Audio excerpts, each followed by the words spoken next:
आज जो हम असल में पढ़ रहे थे एडवांटेजेस ऑफ डायमेंशंस, राइट। तो एडवांटेजेस ऑफ डायमेंशंस में पहला जो एडवांटेज था वो था हम डायमेंशंस के जरिए चेक कर पाते थे कि कोई इक्वेशन करेक्ट है डायमेंशनली या नहीं। To drive a possible formula, हम डायमेंशंस के जरिए ना किसी भी फिजिकल क्वांटिटी का फार्मूला भी ड्राइव कर सकते हैं। तो आपकी बुक में ना डायरेक्ट एग्जांपल सॉल्व की हुई हैं डेरिवेशन ऑफ अ फार्मूला की, लेकिन मैंने आपके लिए कुछ उस डेरिवेशन को आसान बनाने के लिए ना उसको स्टेप्स में कन्वर्ट किया है। पहले मैंने आपके लिए स्टेप्स लिखे हैं कि हम डायमेंशंस को इस्तेमाल करके अगर कोई फार्मूला ड्राइव करना चाहते हैं तो किन स्टेप्स को फॉलो करना चाहिए। तो वो मैंने 7 स्टेप्स बनाए हैं। ठीक है, पहले हम उन स्टेप्स को देख रहे हैं, फिर हम 2 एग्जांपल्स डिस्कस करेंगे। ठीक है, और तीसरी एग्जांपल मैं आपके जिम्मे लगाऊंगा जो आप उन 7 स्टेप्स को फॉलो करके खुद सॉल्व करेंगे। तो जो स्टेप्स में से पहला स्टेप है, इस वाले एडवांटेज में करना क्या चाह रहे हैं, हम फार्मूला ड्राइव करना चाह रहे हैं किसी भी फिजिकल क्वांटिटी का। तो फिजिकल क्वांटिटी का फार्मूला ड्राइव करने के लिए जो पहला स्टेप है वो ये है कि guess all the factors on which the physical quantity में डिपेंड।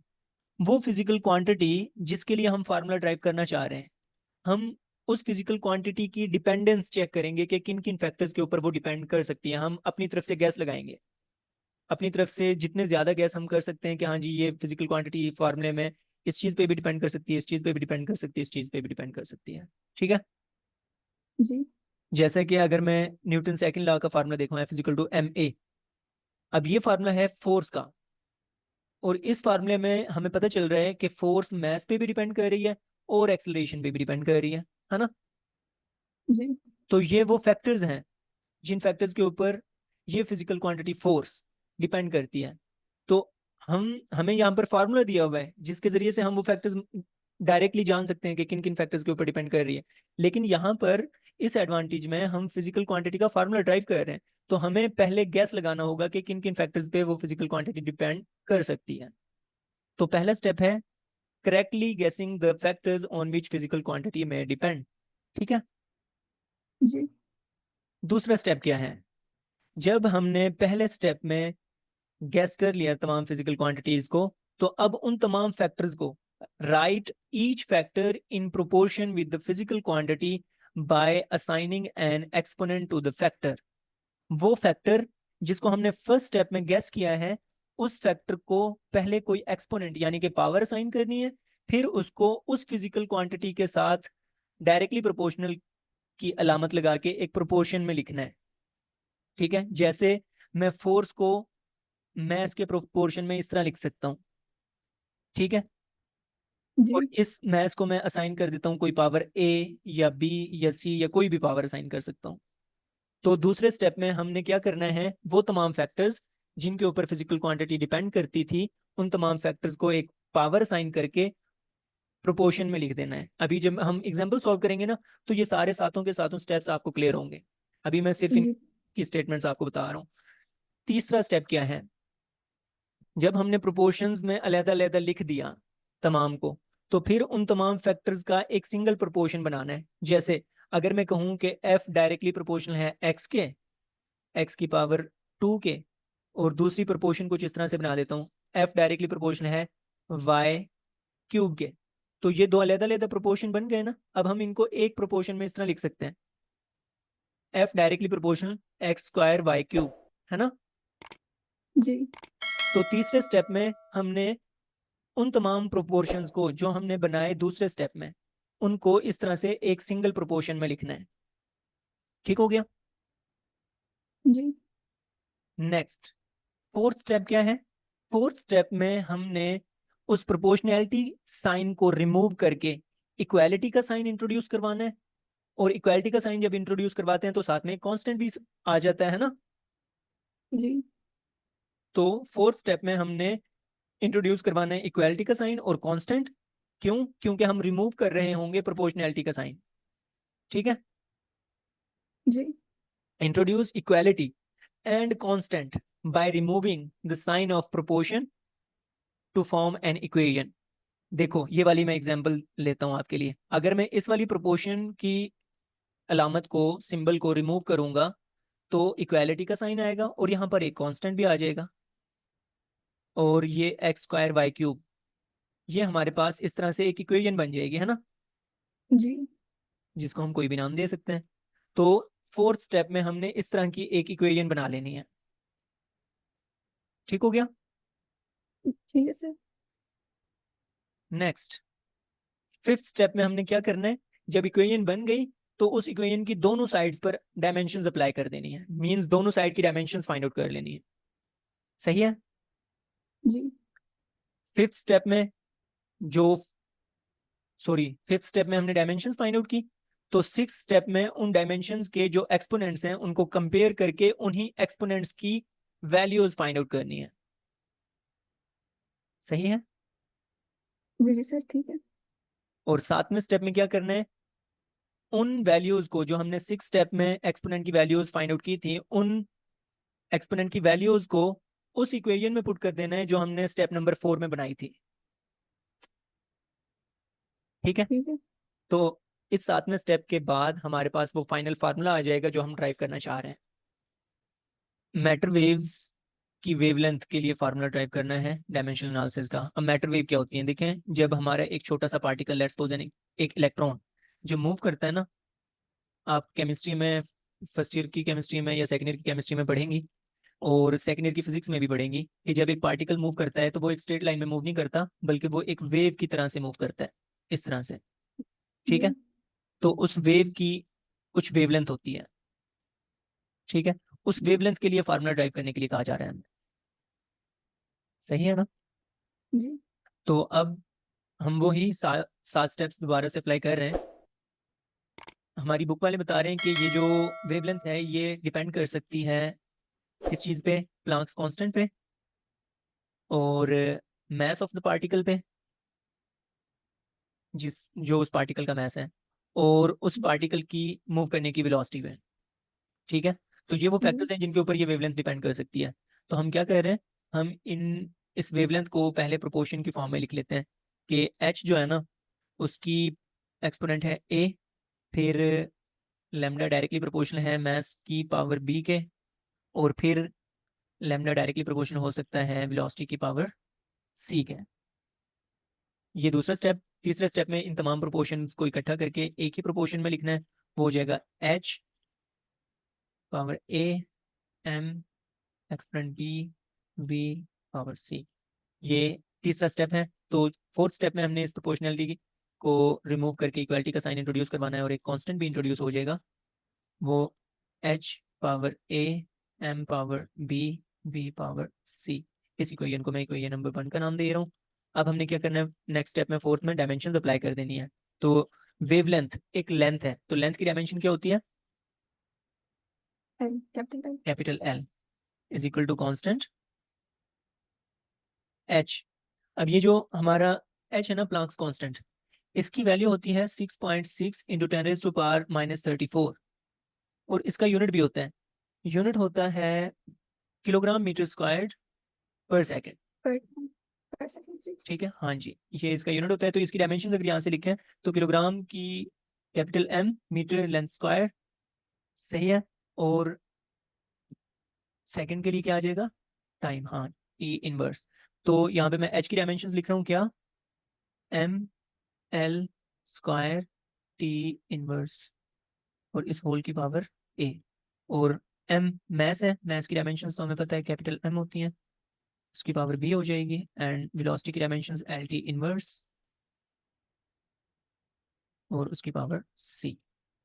तो अब क्या करना है, अब इसको सिंप्लीफाई करना है। एक और चीज़ देख लें कि यहाँ पर हमारे पास सिर्फ लेंथ है, यानी कि लेंथ की डायमेंशन है, यानी कि मैथ की डायमेंशन भी नहीं है, टाइम की डायमेंशन भी नहीं है। तो हम उनको अगर लिखना चाहें तो इस तरह से लिख सकते हैं, एम की पावर 0, लेंथ टाइम की पावर 0, और इसको डायमेंशंस की फॉर्म में लिख देते हैं। अब आपको पता है ना कि something power 0 is equal to 1, यही होता है ना। जी जी तो यहाँ पे इस वजह से एल से हम 1 को मल्टीप्लाई करके लिखें या डिवाइड करके लिखें तो कोई फर्क नहीं पड़ेगा, तो इस वजह से हमने एम की पावर 0 यहाँ पे लिख दिए ताकि बाद में कंपेयर करने में आसानी रहे। सही है ना। जी ओके, ये कांस्टेंट, और अब मैं तमाम को एक ही डायमेंशन में लिख रहा हूँ, एम की पावर ए आ जाएगी, एल की पावर 2a, टी की पावर -a, फिर से एम की पावर b, एल की पावर सी और टी की पावर माइनस सी। कैसे हुआ ये स्टेप, पता चला ना? जी जी सर। उससे नेक्स्ट स्टेप में हम क्या करेंगे, एम की पावर देखें ए प्लस बी हो जाएगी, एम की पावर ए प्लस बी, क्योंकि यहाँ पर एम की पावर ए थी, यहाँ पर बी थी, एक्सपोनेंट से ऐड हो जाते हैं जब बेसिस सेम हो। और एल की जी पावर क्या हो जाएगी, 2a+c, है ना, जी जी 2a+c। और टी की पावर क्या हो जाएगी, -a एंड -c। जी तो ये इक्वल आना चाहिए m की पावर 0 l t की power 0 is equal to constant इसके। तो अब हम क्या कर रहे हैं, कंपेयर कर रहे हैं। देखें a प्लस बी किस चीज़ के इक्वल आ रहा है, 0 0 के, इस इक्वेशन को इक्वेशन नंबर 2 का नाम दे रहे हैं। और 2a+c किस चीज़ के इक्वल आ रहा है, 1 2a+c इक्वल आ रहा है 1 के, इस इक्वेशन को इक्वेशन नंबर 3 का नाम दे रहे हैं। और -a - c is equal to 0 ऐसा 0 है, सही है। तो बस इक्वल टू 0। तो इनको हम सॉल्व कर रहे थे, ये नंबर 4। तो मैंने यहाँ से -a - c is equal to 0 से a की वैल्यू फाइंड आउट की थी, वो आ गई थी -c। और इस इक्वेशन से a की वैल्यू उठाकर हम पुट कर रहे थे इक्वेशन नंबर 3 में। तो ये आ जाएगी 2 × a की जगह पर -c plus c is equal to 1। तो ये -2c plus c is equal to 1। और -2c plus c is equal to -c is equal to 1। और c की वैल्यू क्या हो जाएगी, -1। c की वैल्यू -1 हम पुट कर दें अगर यहाँ पे, तो हमारे पास a की वैल्यू हो जाएगी minus in plus -1 which will be equal to +1। a will be equal to 1। अब a की वैल्यू हम यहाँ पर पुट करें, तो a की जगह पर 1 plus b is equal to 0, जबकि b इज इक्वल टू -1। तो अब हमारे पास तीनों एक्सपोनेंट्स की वैल्यू आ गई। तीनों एक्सपोनेंट की वैल्यू हम पुट करेंगे इक्वेशन नंबर 1 में। इक्वेशन नंबर 1 क्या है, lambda is equal to constant into H की पावर ए की जगह पर 1 आ जाएगा, है ना। जी और एम की पावर बी की जगह पर -1 आ जाएगा। और वी की पावर सी की जगह पर भी -1 आ जाएगा। तो अब हम इसको रीअरेंज करके अगर लिखें तो कुछ इस तरह से लिख सकते हैं, constant lambda is equal to constant H divided by M की पावर -1 वी की पावर -1 डिनोमिनेटर में आके +1 हो जाएगी एम वी। तो ये हमारे पास फार्मूला है उस मैटर वेव के लिए जो कॉन्स्टिट्यूट करता है एक मैटर जब मूव कर रहा होता है, सही है। जी ठीक है सर। उससे next limitations of dimensional analysis. Dimensional analysis की कुछ खामियां भी हैं, लिमिटेशंस भी हैं। उनमें से पहली लिमिटेशन ये है कि dimensional analysis does not distinguish between the physical quantities having the same dimensions. क्या मतलब है कि काफी सारी फिजिकल क्वांटिटीज ऐसी होती हैं जिनकी डायमेंशन सेम होती हैं। मिसाल के तौर जी पे हम अगर एनर्जी की डायमेंशन फाइंड आउट करें और साथ में वर्क की डायमेंशन फाइंड आउट करें और साथ ही टॉर्क की डायमेंशन फाइंड आउट करें, तो ये तीन फिजिकल क्वांटिटीज ऐसी हैं जिनकी डायमेंशन सेम है। और वो क्या है, ml² T⁻²। तो डायमेंशंस को देखकर हम ये नहीं बता सकते कि ये किस फिजिकल क्वांटिटी की बात हो रही है। इसी तरह हमारे पास एक और एग्जांपल अगर मैं आपको दूं मोमेंटम की, मोमेंटम p, उसकी जो डायमेंशंस होती है ना वो होती हैं, सॉरी, ml_T⁻, सही है। जबकि साथ ही जी इसी तरह की डायमेंशंस एक टर्म आप पढ़ेंगी चैप्टर नंबर 3 में, इम्पल्स, उसकी डायमेंशंस भी यही होती हैं, ml_T⁻। तो अब देखें दो फिजिकल क्वांटिटीज है, उनकी डायमेंशन सेम है, तो हम डायमेंशंस को देखकर ये नहीं बता सकते कि ये इम्पल्स की डायमेंशंस लिखी हुई हैं या मोमेंटम की। तो ये एक खामी है इस मेथड की, ठीक है। जी next, dimensional analysis cannot be used to derive a formula containing trigonometric functions, exponential functions, logarithmic functions। मतलब इस किस्म के फंक्शंस जिस फार्मूले में इंट्रोड्यूस हो सकते हों वो फार्मूलाज इस डायमेंशनल एनालिसिस से नहीं ड्राइव किए जा सकते। तो ये एक और खामी है इस मेथड की। Next, dimensional analysis can not determine the dimensional constant when driving a possible formula. अभी आपने देखा कि जब हमने मैटर वेव की डायमेंशंस फाइंड आउट की, सॉरी फार्मूला फाइंड आउट किया, तो उसमें जो कांस्टेंट था उस कांस्टेंट की डायमेंशंस के बारे में कोई जिक्र नहीं करती है डायमेंशनल एनालिसिस की जो तरकीब है। सही है। जी जी तो इसका मतलब है इसमें एक और खामी ये भी है, जो लास्ट है वो बड़ी मजे की बात है कि dimensional analysis does not always prove that the relation is physically correct, although relation is dimensionally correct. However, a dimensionally wrong equation is always wrong. इससे इस स्टेटमेंट का कुछ मतलब पता चल रहा है कि अगर डायमेंशनल एनालिसिस से किसी इक्वेशन के बारे में ये बात प्रूव हो गई है कि वो इक्वेशन करेक्ट है, तो फिर भी ऐसा हो सकता है कि वो इक्वेशन करेक्ट ना हो। समझ में आ रही है बात? जी लेकिन अगर डायमेंशनल एनालिसिस ने किसी इक्वेशन के बारे में ये प्रूव कर दिया है कि वो गलत है, तो वो हमेशा गलत रहेगी। तो हम असल में ये कह सकते हैं कि डायमेंशनल एनालिसिस गलत इक्वेशंस को गलत प्रूव करने के लिए इस्तेमाल हो सकता है। अगर वो करेक्ट इक्वेशंस के लिए करेक्टनेस के लिए चेक किया जाए तो वो 100% रिजल्ट नहीं देता, वो फिर भी डाउट रहता है कि क्या ये डायमेंशनली तो ये वाली इक्वेशन ठीक आ गई है, क्या ये वाकई में ठीक है या नहीं। ये बात 100% नहीं बताता डायमेंशनल एनालिसिस। ठीक है ठीक है सर। जी। तो आज के लिए मेरे ख्याल में इतना काफ़ी है। कल हम नेक्स्ट टॉपिक देखेंगे, वो है प्रिसाइजन एंड एक्यूरेसी, और अनसर्टेनिटी के बारे में भी थोड़ी बहुत बातें करेंगे। ठीक है। ओके जी, टेक केयर, अल्लाह हाफिज। अल्लाह हाफिज।